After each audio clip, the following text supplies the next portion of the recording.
Pythagoras once wrote, "Learn to be silent. Let your quiet mind listen and absorb." And during the 1600s, Blaise Pascal wrote these words, "All man's miseries derive from not being able to sit quietly in a room, alone." This is the only piece in this collection of great contributors in which I have elected to highlight two writers on the same subject. I've selected two men whose lives were separated by over 2 millennia, both of whom in their own times were considered to be the most knowledgeable in the rational fields of mathematics and science. Pythagoras, whose writings influenced the thought of Plato and Aristotle, was a major contributor to the development of both mathematics and Western rational philosophy. Blaise Pascal, a famous French mathematician, physicist, and religious philosopher who lived 22 centuries after Pythagoras, is considered to be one of the original scientific minds. He is responsible for inventing the syringe, the hydraulic press, and the first digital calculator. Keeping in mind the left-brain scientific leanings of these two scientists, listen again to their two quotes. Pascal, "All man's miseries derive from not being able to sit quietly in a room, alone." Pythagoras, "Learn to be silent. Let your quiet mind listen and absorb." They both speak to the importance of silence and the value of meditation in your life, whether you are an accountant or an avatar. They send us a valuable message about a way of being in life that is not popularly encouraged in our culture. This is that there is tremendous value in creating alone time in your life that is spent in silence.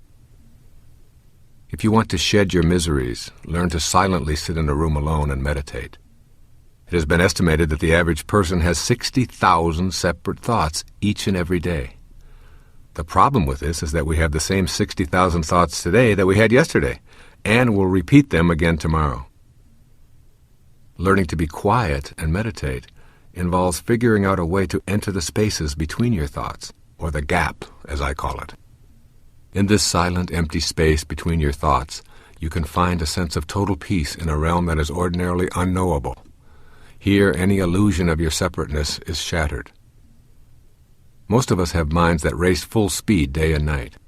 Our thoughts are a hodgepodge of continuous dialogue about schedules, money worries, sexual fantasies, grocery lists, drapery problems, concerns about the children, vacation plans, and on like a merry-go-round that never stops.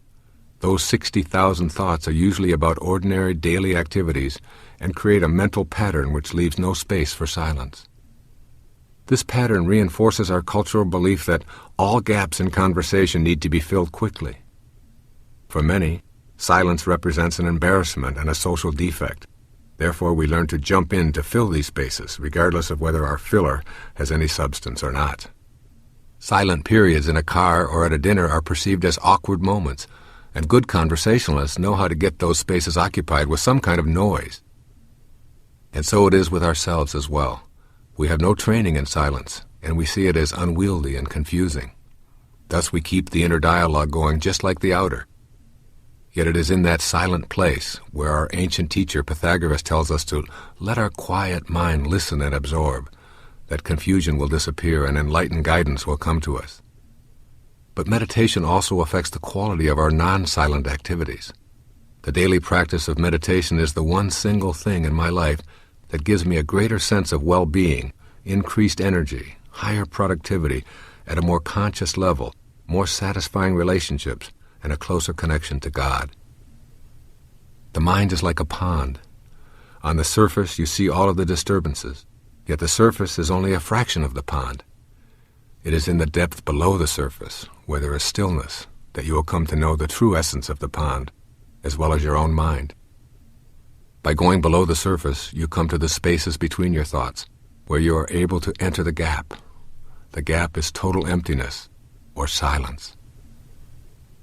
These two pioneering scientists, who are still quoted today in university courses, were studying the nature of the universe.